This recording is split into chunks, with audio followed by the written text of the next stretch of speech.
buenas noches, señoras y señores. Bienvenidos a Enfoque de Actualidad en la 8 Segovia. Estamos ante esta nueva realidad y hoy continuamos hablando de lo que nos ha sucedido estos últimos meses con los protagonistas, y este miércoles hablamos de uno de los aspectos sin duda más importantes, el aspecto de la asistencia sanitaria. Por ello se encuentra con nosotros el responsable de la asistencia sanitaria en Segovia, de la sanidad pública, el doctor Jorge Lízaga. Muy buenas noches. Buenas noches. Muchísimas gracias por venir. Nada. También se encuentra con nosotros, como siempre, director de la 8 del Día de Segovia, Juanjo Fernández. Aurelio, buenas noches. Muy buenas noches, ¿cómo estás? Aquí estamos. Aquí estamos, una semana más. No sé si habrá habido una persona con más preocupación y trabajo en estos últimos meses, salvando por supuesto los pacientes, los familiares, que Jorge Lízaga. Lo dudo. Y sus compañeros luchando contra la pandemia, que por cierto enhorabuena por lo que le corresponde con esa concesión del premio Príncipe de Asturias. Está dedicado sobre todo a la gente que ha estado ahí al pie del cañón con los pacientes, o sea que yo tengo poquita parte en esto, pero enhorabuena para ellos.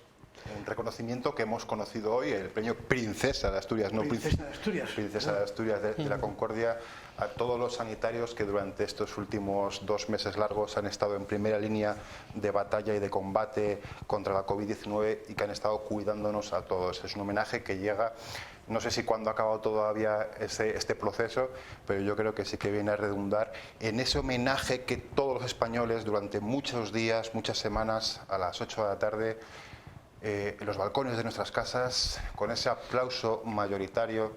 ¿Cómo se sentía? Bueno, lo primero decirle gracias en nombre también, supongo que se lo habrán dicho mucha gente, muchas personas, pero bueno, gracias en nombre de la tele, de nuestros telespectadores, ahora que se lo podemos decir aquí en persona.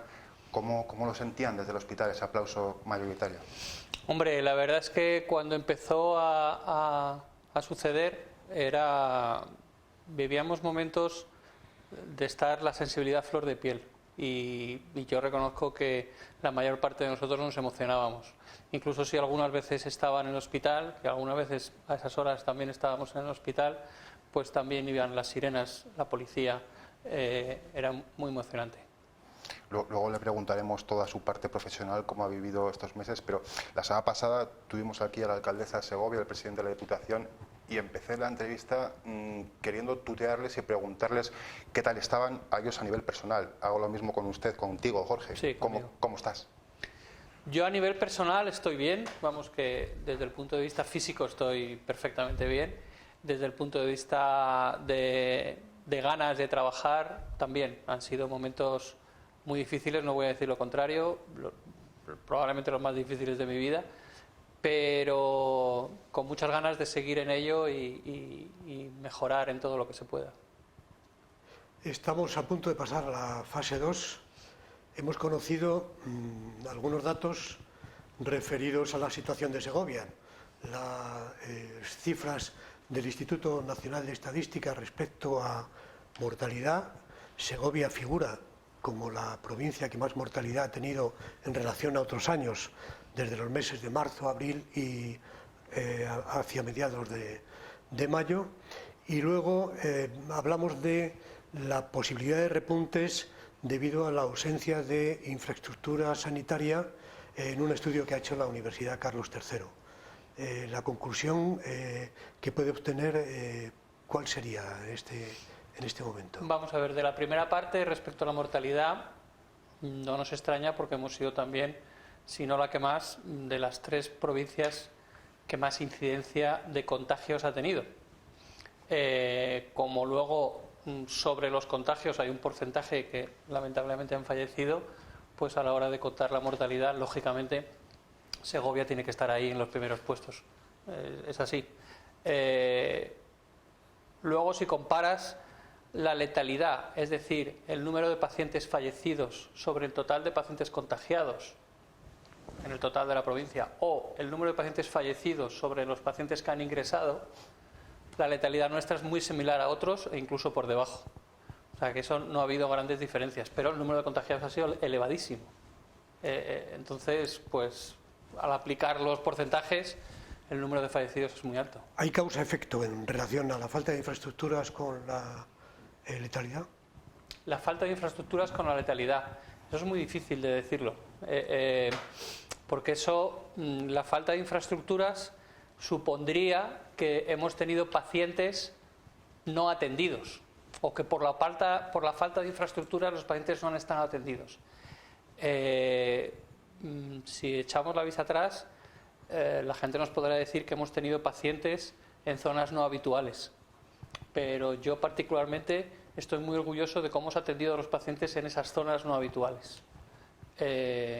Han sido zonas perfectamente habilitadas con su oxígeno, con su personal, y que incluso mucha parte del personal que ha trabajado en esas zonas ha dicho que se trabajaba bien porque tenías a los pacientes en áreas abiertas que les podías vigilar de vista a todos ellos. De hecho, muchas veces poníamos en esas áreas a pacientes un poquito más sensibles o pacientes que en su habitación, solos, sin familia, era incluso perjudicial, que era preferible que estuvieran en un sitio habilitado para ello.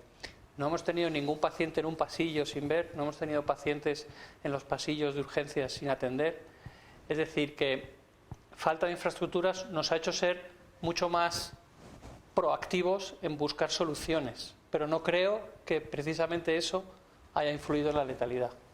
Es difícil, o sea, que otros podrán argumentar en contra mía, y lo acepto, pero yo no creo que podamos asociar eso con la letalidad. ¿Solo explica la alta tasa de contagio que seamos de las 3 provincias de España con más tasa de contagio, con más letalidad? ¿Solo lo explica la cercanía con Madrid y ese trasiego de movilidad que se produjo durante las primeras semanas, antes incluso Claro, la falta de infraestructuras, lo primero sobre la letalidad, sobre el nivel de contagios, la falta de infraestructuras no tiene absolutamente ninguna relación.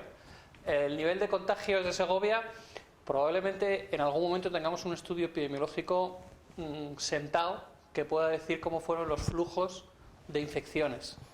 No sé si seremos capaces de saber cómo fue temporalmente los flujos de infecciones, pero sí que es verdad que, vamos a ver, el primer paciente que ingresó en el hospital fue el 27 de febrero. Yo creo que después de eso estuve aquí en esta casa. No. Estuvo el 4 de marzo. No, yo he estado Entonces, para preparar la entrevista he estado revisitando la vez que estuvo aquí, que coincidió con el doctor Gilaber en la mesa y con una pero eso fue la primera vez. Pero fue la víspera del 27, fue el 26 de febrero. Que yo ya dije que probablemente alguno ingresaría, ya tenía yo alguna información. Pero luego la semana siguiente estuve con César Montarello y con María José Uñón. Y entonces... ¿qué pasaba? En esos momentos, entre el 27 de febrero y el 13-14 de marzo, nosotros, la forma que teníamos de atender a un paciente sospechoso de coronavirus es que los criterios para declarar a un paciente sospechoso de coronavirus era que tuviera unos síntomas respiratorios, fiebre, fatiga, tos y demás, y tenía que tener un criterio epidemiológico, si recordáis. Y ese criterio epidemiológico entonces era haber venido de China o haber venido de Italia, o Singapur o algunas otras, pero que las más conocidas eran China y el norte de Italia. De tal manera que entendíamos y siempre decíamos cuando explicábamos estas cosas que hasta que no hubiera transmisión comunitaria no cambiaba el procedimiento de cómo había que atender a los pacientes. Viéndolo ahora, a posteriori, que siempre es más ventajoso, la interpretación que yo hago y que hacen muchos expertos es que en esas 1 o 2 semanas que el criterio de considerar a un paciente sospechoso de coronavirus, con lo cual le pedías la PCR, le atendías, le aislabas, estudiabas a los contactos y eso, no se ajustaba a lo que probablemente estaba pasando, y es que el virus ya estaba entre nosotros y ya se estaba transmitiendo. Entonces esa primera 1, 2, 3 semanas en que el virus estaba entre la población, no teníamos ningún tipo de control sobre el contagio. Eso ya era en Segovia, ya era en Madrid, obviamente. A posteriori ha habido gente que ha dicho, pues yo a primeros de marzo me quedé sin olfato y tuve un poco de fiebre. Obviamente estaba teniendo coronavirus. Y no lo hubiéramos considerado como tal si se hubiera plantado en un centro de salud o en un hospital. Le digo, estaba revisitando la entrevista esa del 26 de febrero y escuchar hablar tanto usted como al doctor Guilaber sobre lo que nos venía parece como otra realidad. O sea, en aquel momento, no solo ustedes, sino todos los expertos, yo creo que minusvaloraban lo que nos venía. No sabíamos, ha dicho a lo largo de esta entrevista ya varias veces que a posteriori es muy fácil, lógicamente, saberlo. Pero le escucho frases como que en aquel momento decía que no veía que el uso general de la mascarilla fuese necesario, y ahora estamos viendo que el sistema sanitario español defendía que era excelente, como yo creo que sigue siendo, pero ha mostrado muchas debilidades. ¿Qué ha pasado estos 2 meses? ¿Cómo nos ha cambiado la vida? Nos ha cambiado la vida absolutamente. El virus. Que yo y otros muchos nos equivocamos en esto es obvio, no tengo ningún reparo en decirlo. Y yo me dedico a las infecciosas. Sí que es verdad que esta epidemia que ha habido en Europa es la primera de esta categoría desde hace 100 años. O sea que tampoco era probable que uno pudiera aventurarlo por esa situación, pero la realidad es que pensamos que iba a ser menos de lo que ha sido. Pero ¿por qué nos engañó de esa forma el virus? ¿Por la modalidad de virus que es? ¿Porque los primeros brotes en China, la información tampoco se trasladó a la OMS como se había trasladado? Bueno, ha hablado mucha gente sobre eso, que si hemos sido un poco soberbios desde Europa pensando que eso estaba ahí en el Oriente Lejano y que a nosotros no nos iba a tocar, como otras veces que ha habido que si venía el SARS, el MERS de los años anteriores y luego quedaban en unos pocos casos y uno piensa que era un coronavirus semejante a aquellos que razonablemente tenían una tasa de contagio no muy elevada. La famosa R, porque ha habido gente que ha aprendido muchísimo con esto de epidemiología, sanidad y demás, y todo el mundo sabe ya lo que es la R, es decir, el número de pacientes que contagia un infectado. Digamos, de esos virus era una R relativamente controlada. Este no, este tiene personas que han podido contagiar a una docena, y uno de esas docenas a otra docena, y se contagia en el periodo de incubación son 5 o 7 días, 10, algunas veces un poco más, otras veces un poco menos, pero alrededor de 5 o 7 días. Y bruscamente se produce una explosión de casos, que es algo absolutamente... Nosotros no hemos visto nunca ese nivel de ingresos en un hospital. Por aquel entonces nos contaba también que ya estaba preparando el hospital un protocolo, sí. Acorde a lo que se intuía que se venía. Ese protocolo se desmoronó. Bueno, el protocolo duró lo que duró el nivel de ingresos. Hubo que hacer protocolos cada poco y había tiempo que no nos daba a renovar el protocolo porque estábamos inmersos en una carrera absolutamente sin freno, ¿no? Y sí, ha sido eso completamente diferente a todo lo que nosotros pensábamos. Parte del protocolo se siguió utilizando, el tipo de protección que se tiene que tener ante los pacientes, el cómo queríamos nosotros diseñar las plantas. Durante un tiempo lo pudimos hacer así, pero luego nos tuvimos que saltar e ir más rápidos. Sí, en esta historia de la pandemia está incompleta. Faltan imágenes, quizá falte algo de información. Lo que se ha abierto, se ha construido un muro a los medios de comunicación, de impedir el acceso, de impedir hacer algún tipo de reportaje que se pudiera, no desde luego buscando el morbo, sino buscando la información, el respeto a la imagen y al honor y a la intimidad de pacientes y de sanitarios. Las portadas de los periódicos, las portadas de los informativos, a veces nos muestran pandemias o epidemias en África, niños muertos en las playas. Aquí no hemos visto ni siquiera un ataúd, y lo hablo así de fríamente, ¿no? Aquí, bueno, pues yo creo que se ha infantilizado, por supuesto usted me lo puede rebatir, se ha infantilizado a la población, pues quizá con los aplausos, merecidos por supuesto, quizá, bueno, pues con canciones, en fin, se ha tratado y no se ha dado una imagen real que incluso pudiera haber advertido a la población de la gravedad de lo que estaba ocurriendo. Sí, yo reconozco que eso ha existido. La verdad es que en un momento dado era muy complejo porque requería que estuvieras a varias cosas. Si la prensa, decimos, venga, pues la prensa entra en los hospitales, no podía entrar de una manera normal. Aquello estaba todo el mundo contagiado y tenías que entrar con unas medidas de protección que ni siquiera podíamos pensar cuáles fueran para meterte en una planta con pacientes COVID cuando estamos todos los médicos con una serie de equipos de protección individual. Entonces era como una cosa que iba a distorsionar. A veces no podían ni entrar los familiares a ver a sus pacientes como para que entrara la prensa. Es verdad que la conclusión de eso es que mucha gente no ha sido consciente de lo que estaba pasando dentro del hospital. Y eso quizás es un problema porque el que no es consciente, pues luego también es más difícil convencerle de según qué cosas. Yo ya he declarado alguna vez que los familiares de los pacientes que han estado ingresados son muy conscientes de lo que ha pasado y que muchas veces cuando dices dirija usted un mensaje, no sé qué, me dirijo fundamentalmente a los que han estado 2 meses y medio metidos en casa y que toda la información les ha llegado por la televisión o por los memes del teléfono o por vídeos y no sé qué. Y a esos probablemente se han mantenido en una burbuja de que no era para tanto, porque no han estado metidos dentro de la batalla. Es posible, no digo yo que no. Quiero decir que nosotros desde la televisión hemos solicitado varias ocasiones poder entrar, poder hablar con médicos, con enfermeros, con celadores. Entiendo que por una parte no se permita, pero lo que dice que yo creo que sí que también hubiese ayudado para aunque respecto a la información verbal, vamos, ha sido yo particularmente hay que agradecerle que ha sido muy fluida. La consejera ha dado miles de ruedas de prensa que ya ni sé cuántas ha dado. Pero, por supuesto, yo he seguido las ruedas de prensa de la consejera. Además, le agradezco mucho que ella nos concediera una entrevista al día de Segovia.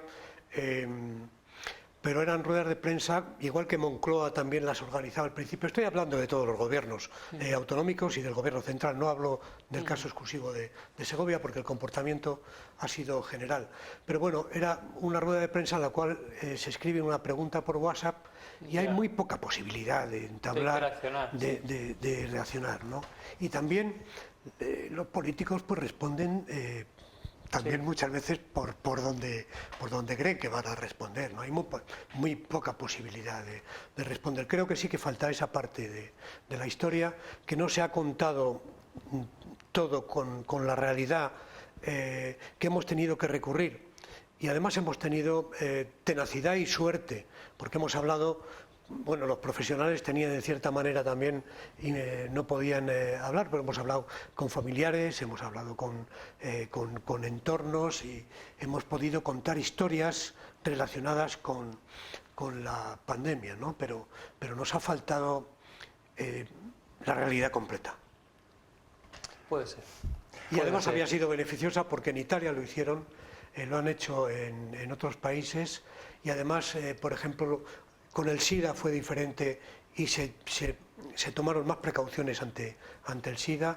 Con el envenenamiento del aceite de colza también ocurrió lo mismo. Y bueno, es posible. Yo sí que le quiero agradecer que la comunicación con la asistencia sanitaria del hospital ha sido muy fluida. Siempre que le hemos llamado al doctor Elizaga nos ha atendido, o sea que en ese sentido sin problema. Justo antes de sentarnos en este estudio para grabar esta entrevista, cuando ha llegado el doctor, pues varios compañeros hemos estado saludándole con la mascarilla y le he preguntado, pues yo creo que la pregunta que nos hacemos ahora mismo todos en casa, ¿va a haber rebrote? Y el doctor gráficamente me ha hecho, ya no me atrevo a pronosticar. No, yo no pronostico ya nada y de esto menos.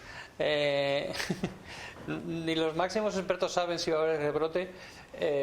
Hay algunas, o sea, desde el principio hemos dicho que lo iba a haber, seguro, como enfermedad, digamos, por un virus que no ha desaparecido, pues lo normal es que en épocas de otoño, invierno, el virus vuelva, igual que vuelven cíclicamente los virus de la gripe o los coronavirus. El tema es cómo está evolucionando esta enfermedad ahora. Es decir, si fuésemos, asumiendo que no hay vacuna todavía y que no va a haber vacuna este otoño, porque si hay vacuna es otra historia, pero asumiendo que no hay vacuna, pues el rebrote se basaría en que otra vez no volvamos a ver cómo pasamos de 0 a 100, porque aquí hemos pasado de 0 a 100 y lo hemos visto cuando estábamos en el 80, probablemente, o en el 70. Y ese de 0 a 70 no hemos sabido verlo a nuestro alrededor, por esto que expliqué antes. Entonces, las circunstancias ahora son muy diferentes, por varias razones. Primero, el programa que ya se ha iniciado y que está plenamente implantado de que cualquier persona que llegue a un centro de salud con síntomas mínimamente sugerentes de COVID se le va a hacer una PCR y en el caso de que sea positivo se va a estudiar a todos sus contactos inmediatamente. Las PCRs tenemos el resultado como mucho en 24 horas, incluso algunas veces en menos, que es muy diferente a lo que teníamos al principio, y que vamos a hacer todas esas PCRs que sean las que sean necesarias, cuando al principio solamente hacíamos PCR al que había venido de Italia o había venido de China. La situación es muy muy diferente, es una epidemia que ya está en España, no hay que tener ninguna clase de criterio epidemiológico. Si dices que tu vecino o tu pareja está infectada, pues más a favor, pero aunque no lo digas, se le va a hacer igual todo el estudio, eso por una parte, y todo el estudio de contacto. O sea que no digo que sea imposible, pero es mucho más difícil que no seamos capaces de ver lo que está pasando y tomar las medidas antes, ¿no? Eso respecto a ello. Una de las cosas que estamos observando y que científicos ya están alertando sobre el tema, y veremos a ver qué desarrollo tiene, es el hecho cierto de que los poquísimos casos que estamos viendo ahora en sí mismos son menos graves. El virus es menos virulento. Parece. Digo que yo no pronostico, cuidado. Digo cosas que estamos viendo ahora a nuestro alrededor. Tercera cosa, y eso ya no afecta tanto al brote como al manejo de los pacientes ingresados, hemos aprendido mejor cómo tratar a los pacientes. Nos adelantamos. Es decir, eso se ha escrito también y se ha hablado, que una cosa es la infección propiamente dicha del virus, que el virus está en el pulmón, pero parece que los casos más graves no están tan relacionados con mucha cantidad de virus en el pulmón, sino no solo con mucha cantidad de virus, sino con la reacción inflamatoria, inmunológica del organismo contra el virus. Entonces eso ocurría, digamos, a los 7, 8, 10 días del inicio de los síntomas, y lo llamamos la tormenta de citoquinas, pero si quitando aparte la palabra citoquinas, que suena sonar más médica, la palabra tormenta es una tormenta que se iniciaba. Si tú aprendes a ver cuándo va a venir la tormenta y a las primeras gotas de la tormenta le pones un tratamiento contra esa reacción inflamatoria, evitas que la tormenta se desarrolle. Si quieres tratar y curar al paciente cuando ya está en plena tormenta, era prácticamente imposible. Pregunto con total desconocimiento. ¿Se trata, el tratamiento que se hace actualmente a un enfermo de COVID es igual en Segovia que, por ejemplo, en Valladolid, es decir, en toda Castilla y León, similar, igual que el de Almería, igual que el de Milán? Ahora mismo sí, seguro. Y no es que aquí en Segovia se haya hecho diferente a Valladolid hace 3 semanas. Lo que pasa es que a lo mejor había pequeñas diferencias de que un grupo de médicos iban un poquito más adelantados, otros un poquito más retrasados, pero la circulación fluye, la comunicación, los datos que van teniendo unos y otros fluye, y nos hemos ido haciendo los protocolos, y aquí en el grupo de Segovia, vamos, el grupo de infecciosas ha desarrollado los protocolos rápidamente y los iba renovando. No me sé por qué, no me acuerdo ahora mismo porque revisiona desde el primero hasta el último, pero han hecho como 6 o 7 revisiones y las iban actualizando según iban saliendo datos y según iba teniendo nosotros mismos también experiencia, porque a diferencia de otras veces que el hospital de Segovia es un hospital pequeño con 300 camas y te basas mucho en lo que te dice el hospital de 1000 camas, aquí teníamos tanta experiencia que prácticamente con la nuestra ya nos valía para generar la suficiente conocimiento científico. Y ahora mismo ya está bastante estable, que tú al paciente cuando llega, ingresa porque está afectado, le pones un antiviral para intentar que el virus disminuya lo máximo posible en el organismo. Si no consigues que disminuya lo suficiente porque los antivirales no son suficientemente eficaces, y eso es verdad, los antivirales que tenemos no son suficientemente eficaces y esperemos que se desarrollen otros más eficaces. Si llega a que parece que está iniciando el desarrollo de la tormenta, como ahora les controlamos analíticamente cada poco, y en cuanto vemos que empieza a haber datos de que puede haber esa tormenta, le ponemos la segunda clase de fármacos que son más inmunosupresores, antiinflamatorios, pues evitamos que llegue la tormenta. La semana pasada en el periódico El Día Segovia llevamos a titular de portada un dato que era que Segovia, después de 15 días de caída en casos sospechosos en atención primaria, llevaba 10 días de aumento. Nos pareció significativo, ¿no? Tampoco era una cuestión de alertar, pero sí que se veía que ese dato, que era objetivo. Desde Sanidad nos decían que podía ser que todavía no se habían filtrado, que todavía no se habían... ¿Cómo ves eso? Sí, efectivamente, el tema de lo que se considera o lo que se va poniendo en las tablas como casos confirmados y demás, tiene mucho que ver con el número de pruebas que hagas a los pacientes sospechosos.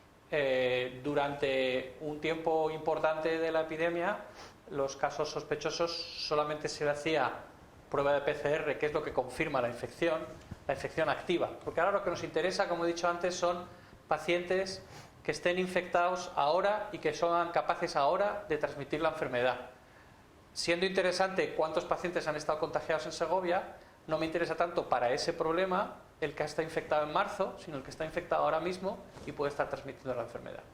Entonces, en ese punto empezamos a hacer muchas PCRs a todos los casos sospechosos, como he dicho. Que sigue siendo un número elevado de pacientes que hoy todavía están infectados.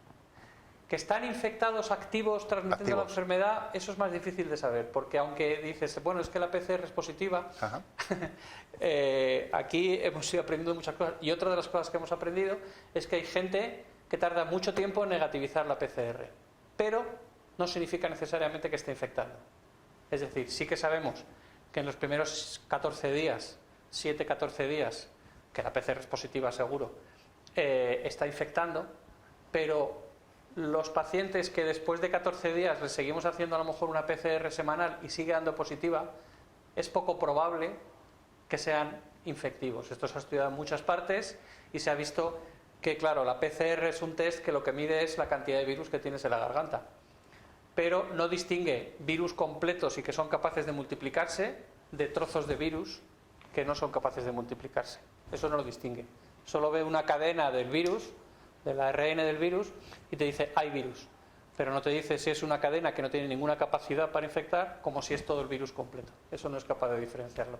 Entonces, esos pacientes que llevan un mes y pico, que parece que tardan muchísimo en negativizar la PCR, es poco probable que infecten. Lo que pasa es que, como no tenemos la certeza, pues los mantenemos en casa y les decimos que no vayan todavía, pero es poco probable. Entonces, abundando en lo de los casos sospechosos en las últimas semanas, claro, al empezar a hacer PCRs, incluso si tú detectas un caso, le haces a todos sus convivientes que a lo mejor están asintomáticos y salen 3 que tienen PCR, pero están asintomáticos. En realidad, siendo positivos, no sabes, porque al estar asintomáticos no sabes si han empezado hace una semana o fueron la fuente de contagio hace 4 semanas.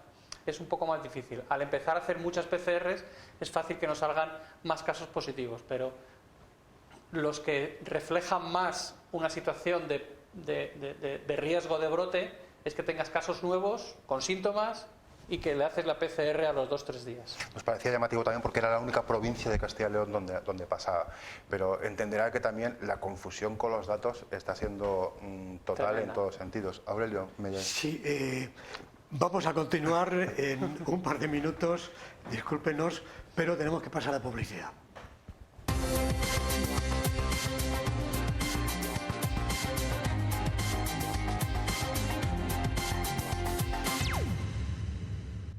Continuamos en Enfoque de Actualidad. Hablamos con el gerente de Asistencia Sanitaria, Jorge Elízaga, también miembro de ese comité de asesores de Castilla y León, que, bueno, han asesorado que podemos pasar a la fase 2, lo solicitó el Gobierno de Castilla y León.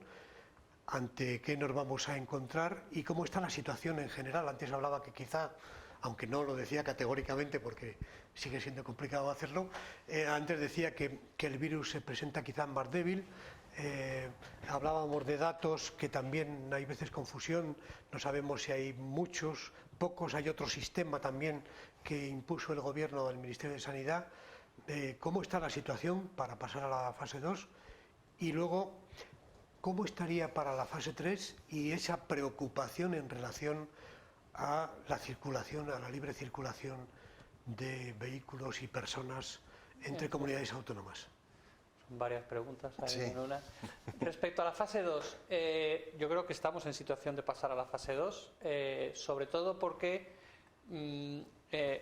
al pasar de fase 0 a fase 1 y dejar estos 10, ahora llevamos 9-10 días desde el lunes pasado cuando pasamos, no se ha visto un cambio de tendencia. O sea, aquí lo que yo he defendido es que tú puedes ir saltando de fase a fase, lo que te preocupa es que al saltar de una fase a otra no haya un cambio de tendencia en los datos. Y al pasar de fase 0 a 1 no, o sea que yo creo que podemos progresar a 2 porque seguimos un poco en los mismos datos. Básicamente los datos que nos piden es que tengamos menos de 2,5 casos por 10.000 habitantes en nuestra provincia en la última semana, y eso lo cumplimos sobradamente. Si vamos por zonas básicas de salud, pues ha habido una zona básica de salud que sí que ha tenido más casos porque ha habido una pequeña agrupación, pero las agrupaciones, si tú las tienes bien controladas, y has tenido, sí, he tenido 5 casos, pero todos estos 5 casos los he tenido aquí y tengo al siguiente círculo de pacientes que han estado en contacto, los tengo perfectamente controlados. Eso es lo que buscamos con el diagnóstico y el seguimiento de casos. Que podemos encontrar pequeños brotes de que de repente una persona se pone mala y los 3 convivientes estrechos también, y dices, ¡hala, ya tengo 4 pacientes! Si son 4 pacientes que tengo bien controlados y bien vigilados y sé dónde los tengo, no es que no me preocupe, pero no significa que vaya a tener un brote. Otra cosa diferente es que de repente tenga un caso por ahí, un caso sueltos, que no tengo muy claro de dónde han venido y cuál ha sido la cadena de transmisión que ha llevado a esos casos. Y dices, uy, tengo un poco de descontrol, pero eso no está pasando. Todos los casos que hemos tenido los tenemos bien controlados. Seguimos teniendo el problema que hay que tener una vigilancia estrechísima sobre las residencias sociosanitarias, porque ahí sí que se producen agrupaciones de casos.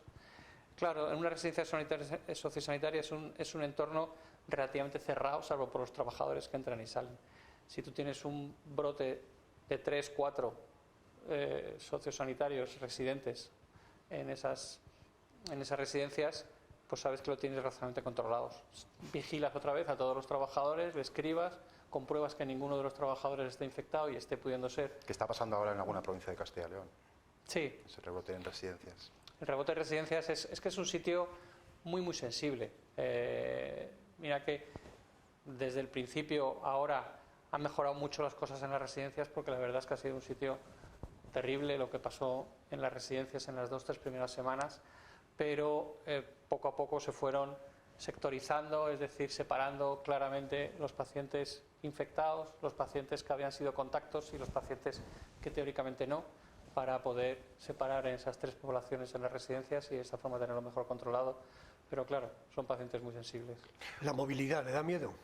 La movilidad me da miedo si los que tenemos alrededor no cumplen con lo mismo que tenemos que cumplir nosotros. En ese caso sí, claro. Siendo nosotros una provincia limítrofe con Madrid, ¿cómo voy a decir lo contrario? Claro, Madrid es una provincia en la que vivo, pero que yo voy y vengo todos los días, pero que realmente es mucho más difícil de controlar, tiene muchos más puntos de fuga. En Segovia entra a Madrid por 3 puntos. Y digamos que los deberíamos de tener razonablemente bien controlados. Pero Madrid es una provincia de un flujo interno enorme y, bueno, pues yo confío en que Madrid, igual que a nosotros nos pasó, que tuvimos 15 días probablemente de transmisión interna y que pasamos de 0 a 70, 80, como he dicho antes, sin que lo pudiésemos ver, en Madrid pasó lo mismo, absolutamente clavado. Tenían transmisión obvia en la primera quincena de marzo, tenían transmisión clarísima y cerraron pues como nosotros. Se lo pregunto directamente, porque alguna leve crítica ha llegado, aunque no es general. ¿Cómo se defiende de esas sospechas de triaje que en algún momento se pudieron hacer en lo peor de la crisis del COVID en el hospital? ¿Cómo? Sobre todo por edad, si hubo triajes para derivar a la UCI o no. No había entendido la pregunta. Vamos a ver. Triaje es una palabra que significa clasificar pacientes. Los pacientes que podían ir a la UBI o no, es decir, en el momento más crítico de la epidemia, había un número de pacientes susceptibles, digamos, de tener necesidad de UBI porque estaban en una situación muy crítica, muy límite, muy elevada. Y entonces, ante ese número de pacientes, nuestra obligación es decidir qué pacientes son los mejores candidatos. Y para decidir qué pacientes son los mejores candidatos o los que tienes que estar revisando para, si ves que empeora, trasladarle a la UBI, pues obviamente hay muchas cosas que considerar. Y una de las cosas que hay que considerar pues son la cantidad de enfermedades que tiene, la edad que tiene, porque luego eso va a influir en la respuesta al tratamiento que se le da en la UBI. Pero eso es a diario con otras muchas enfermedades. Lo que pasa es que en este caso ha habido es decir, siempre, en todo momento del año, cuando un paciente tiene que ir a la UBI, no es inmediato, no es el paciente se pone malo, le llevo a la UBI. Nunca es así. Siempre se valora todas estas condiciones. ¿Qué pasaba en estos casos? Que había un volumen de pacientes que teníamos, digamos, puestos un asterisco que este paciente estaba al límite, un volumen muy elevado de pacientes y un número de puestos y de respiradores y de zonas donde podías meterlo que no era tan elevado como todo el número de pacientes que había ahí. Sí, yo, si me permite, relacionado precisamente con este asunto, precisamente hace 2 o 3 días salía un informe de la Mesa para la Defensa de la Sanidad Pública, en la que hablaba de que había muchas personas que han tenido que pasar la enfermedad en casa y no han podido llegar a otros niveles más altos de asistencia, precisamente porque el hospital estaba totalmente, casi colapsado, porque no tenía plazas, no tenía camas. Bueno, exactamente no. Yo he leído también eso porque salió en la prensa, pero la decisión de mandar un paciente a urgencias a valorarlo y ingresarlo de urgencias al hospital, vamos a ver, si hay alguien, la atención de los pacientes que estaban en el domicilio se hacía telefónicamente desde atención primaria. Atención primaria, dependiendo de la evolución y si era necesario iba al domicilio a verlo, decidía mandarlo al hospital o no. Y desde urgencias se ingresaba con los criterios de ingresos habituales cuando el paciente necesita oxígeno y demás. No creo que en ningún momento se mandaran pacientes al domicilio o no se dejaran ir a urgencias porque el hospital estaba lleno. Lo único que recomendábamos es que pensaran de qué se podían beneficiar si iban al hospital. Es decir, cuando tú remites a un paciente al hospital es porque piensas que realmente necesita el hospital para mejorar. Eso es una cosa. Otra cosa es que, pero en ningún momento decimos, es decir, si un paciente está en casa con unos niveles de oxigenación adecuados, no necesita tratamiento por la vena, pues puede pasar la enfermedad en el domicilio. Si necesita oxígeno o necesita un tratamiento intravenoso, pues debe ir al hospital. Entonces, no tendría que ser automático que todo paciente que sospechas de coronavirus fuera al hospital, porque si fuera así, con todo el nivel de contagios que ha habido en Segovia, el hospital, ni este hospital ni ninguno podría haberlo aguantado. Eso sí, los pacientes que necesitan oxígeno o que necesitan un tratamiento intravenoso o un tipo de tratamientos que no pueden recibir en el domicilio deben ir al hospital. Los criterios eran esos, no eran otros. Pero bueno, no sé si habrá habido algún caso que se haya sentido así, pero nunca se dio una instrucción de que no se mandaran a los pacientes al hospital porque el paciente del hospital estaba lleno. Jorge Elizaga lleva 8 meses en el cargo de gerente de asistencia sanitaria en Segovia.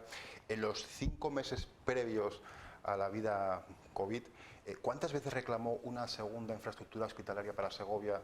O al menos... ¿Cuántas veces? No me dio tiempo. Estoy convencido que no con el énfasis con lo que lo va a hacer a partir de ahora. Sí, es decir, cuando nosotros entramos, el equipo directivo y yo mismo, pues uno evalúa lo que se encuentra y bueno, yo tampoco tenía que evaluar mucho porque llevo 30 años en Segovia y sé perfectamente que es un déficit de la provincia de Segovia. Lo que tenía que asimilar cuando llegas a la dirección es por qué es esto y qué capacidad tengo yo como gerente de solicitar y dónde y cómo y en qué circunstancias y para qué tipo de pacientes. Y en eso estábamos. Lo que pasa es que había tantas cosas que hacer. Inicialmente, cuando llegas a un cargo de este tipo, primero vino todo el tema de la salud rural, que estaba absolutamente en ese momento en boga, y dentro del hospital tienes que darte cuenta de adecuar las plantillas y hacer todo, ver qué infraestructuras tienes, qué equipamiento necesitas, y obviamente una de esas cosas era el problema de que no tenemos una segunda infraestructura. Claro, cuando has sometido al sistema a un estrés como el que hemos tenido ahora, esto es como cuando a un coche le sometes a un estrés para ver cuánto aguanta y te das cuenta que aguanta 3 golpes pero no aguanta. Pues claro, el sistema nuestro aguantaba X golpes, pero llega un momento en que la prueba de estrés al que le hemos sometido ha sido por encima de... ¿Es consciente que hay un debate en la provincia sobre si reformar y rehabilitar el policlínico o la construcción de un nuevo hospital? Usted ha manifestado que prefiere esa nueva infraestructura, un edificio nuevo, más moderno, con más capacidad, con más iluminación. ¿Por qué? Puede ser más costoso y puede tardar más tiempo en llegar. Claro, mi intención sería que no fuera así, es decir, que nos saltáramos todos los pasos necesarios en situación de emergencia para que la burocracia habitual para todos estos tipos de situaciones pudiéramos acortarla lo máximo posible, porque todos somos conscientes que hay algunas veces que se construyen edificios muy rápido, dependiendo de la necesidad.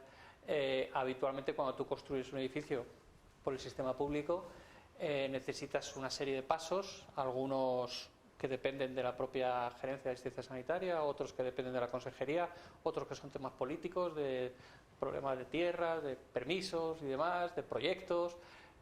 Muchas de esas cosas se pueden acortar y hay que tener voluntad para ello, y luego depende del presupuesto que dediques cada año para esto. Tú dices, voy a dedicar este año 100.000, el año que viene 500.000, al siguiente 3 millones y luego 2. Pues no, juntemos todo y hagámoslo todo en el mínimo tiempo posible.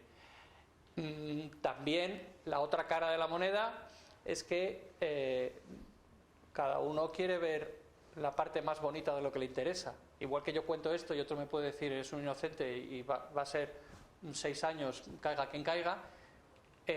Yo, cuando la gente dice que se puede reformar el policlínico sin problema en meses, pues digo, entonces los inocentes están siendo ellos, porque el policlínico tiene unos problemas de sustentación que, claro, yo tengo en mis manos estudios del año 2009 que dicen que geológicamente tiene problemas, la geotécnica, lo que está debajo del policlínico tiene problemas, y que la propia cimentación tiene problemas y que hay que reforzar todos los pilares uno por uno. Yo los tengo, me dicen, no, pero es que esos están mal hechos, es que esos no son verdad. Bueno, por eso digo que cada uno le interesa el asunto según... Con la consejera sobre este asunto, ¿qué es lo que ha tratado? Hasta ahora, si ha podido tratarlo. Yo en estas últimas semanas hemos tratado de eso sucintamente. Digamos que ella me ha preguntado cuál era mi opinión, que es esta que estoy expresando, nunca la he ocultado y la seguiré defendiendo. Que puede haber otras alternativas y que a lo mejor me presentan un presupuesto estupendo para una solución entre medias de las dos posibles, o que alguien viene y me dice, no, mira, es que el policlínico lo reformamos con este poco y un edificio seguro. Pero claro, tú dices, no, si es que eso no es tan importante, lo puedes reformar. Vamos a ver, que no podemos hacer un hospital en un sitio que tiene informes por escrito que dicen que no se puede sustentar bien. Porque no nos podemos saltar. En el debate de la ubicación, ¿usted centra o le da igual? Es decir, ¿sería más cómodo sanitariamente que estuviese más cerca del actual complejo hospitalario? Obviamente, como si está dentro. Vamos, para mí sería lo ideal. Hay provincias en esta comunidad autónoma que tienen 2 hospitales en su provincia, uno en la capital y otro a 50 kilómetros, y construirlo a lo mejor se puede construir, dotarlo y darle recursos humanos a un hospital de esas características es dificilísimo, dificilísimo. Entonces, todo lo que sea que esté cerca del hospital y que haya vinculación entre ese hospital y el nuestro, pues es lo ideal. Luego ya... Sí, ha hablado de la sanidad rural y, bueno, tenemos a la atención primaria desarrollando ahora una importante labor en el control de la pandemia. Están en primera línea de fuego, pero también se han cerrado los consultorios de los municipios. Quizá lo que se contemplaba en aquel plan de la Consejería de Sanidad también es necesario. No contemplábamos el cierre de consultorios. También, bueno, cita previa. También es necesario que cada área de salud tenga un centro con un itinerario limpio, otro itinerario para pacientes COVID. Los profesionales de la medicina echan en falta esa relación médico-paciente porque solo atienden por teléfono. En este momento también hacen falta personal de enfermería para hacer esos seguimientos de control de la pandemia. Tenemos una población que se va a triplicar dentro de 15 días en muchos municipios de la provincia. Bueno, la situación no es fácil, es un poco difícil, ¿no? Me lo has planteado. Sí, efectivamente es difícil. Replantear la sanidad con doble circuito para casi todo es un poco complicado. No podemos decir, bueno, pues como parece que se está controlando la epidemia, nos vamos a saltar el paso de tener dos circuitos, un solo circuito. Si a los 3 días se produce un brote en ese consultorio que hemos abierto, en mi opinión, irresponsablemente, dejando que vengan pacientes de cualquier etiología y sin las suficientes medidas de protección, tanto para los pacientes como para los profesionales, pues se nos cae el mundo encima y con razón. Claro, queremos las dos cosas. Queremos tener el consultorio abierto, que la epidemia se controle y que los sanitarios y el resto de los pacientes y familiares estén todos bien protegidos. Y todo eso en el mismo puchero no casa, ¿no? Entonces tendremos que ser originales, tendremos que darle a la atención telefónica por videoconsulta, telemática o lo que sea, un valor. Tendremos que intentar mantener y tendremos que tirar mucho de cita previa. Es decir, que aunque yo te controle telefónicamente, si es necesario que te vea, o bien vamos al domicilio a ver a ese paciente, o bien nos citamos en el mejor sitio posible que esté cerca, que si no puede ser el consultorio sea lo más cercano posible, en un consultorio que tengamos limpio y que podamos verles sin problemas, a lo mejor dividiendo franjas horarias para verles en un momento a unos y en otros momentos a otros. Tendremos que ser originales y desarrollarlo, pero estamos justo al principio. Claro, cuando decimos el plan de desescalada llega hasta octubre y nos responden, o sea que va a estar cerrado el consultorio hasta octubre. No, el plan de desescalada llega hasta octubre y durante ese plan se irán desarrollando cosas. Algunos se podrán abrir, otros se podrán abrir puntualmente y otros no se podrán abrir. Pero es que, claro, son muchas cosas a considerar. ¿Y qué es lo primero que ponemos en la lista de lo preferente? ¿Que se abran los consultorios o es preferente controlar la epidemia o es preferente mantener el doble circuito? No puede ser todo preferente. No sé si me explico. ¿Son suficientes los 30 rastreadores que hay actualmente en la provincia? Uno por cada área, 17, uno por cada zona básica de salud, más los 13 que se han contratado. No, los 13 se han contratado para llenar eso. Sí. Para llenar son 16. O sea, no... Pero trabajando con rastreadores en Segovia hay 30, creo, ¿no? No. Hay 16, uno por centro de salud y un coordinador. Ajá. Entonces, ¿y son suficientes? Algunos han hecho con personal de dentro y hemos contratado para poder conseguir ese grupo. De momento sí, pero el tiempo nos hará cambiar o no de contratar más. De momento es con lo que hemos empezado para ver si con eso es suficiente. Colaboran en eso todos los equipos. O sea, los médicos y enfermeras de los equipos de los centros de salud tienen que colaborar en eso, pero tiene que haber una persona referente que controle y vigile que se está haciendo así en todas partes. O sea, no es que solamente el rastreador, no me gusta el nombre, pero vamos, el coordinador de cada centro de salud sea el que haga ese trabajo. Todos tienen que estar implicados en el trabajo y hay una persona que tiene que estar revisando que eso se haga correctamente. Nos queda poco tiempo para cerrar este. Sí, Aurelio, ¿querías decir? No, 2 minutos. 2 minutos. Pues como colofón, volvemos a los meses de marzo y abril, lo peor de la crisis, para acabar. ¿Qué resumen hace el gerente de asistencia sanitaria de cómo se vivió esos meses, esas semanas tan dramáticas en el hospital?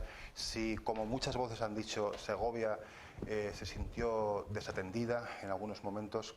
Y también le quiero que haga una valoración de esa entrega de material que hicieron tanto los empresarios a través de la patronal y de la Cámara de Comercio, que vino en el mejor momento, yo creo.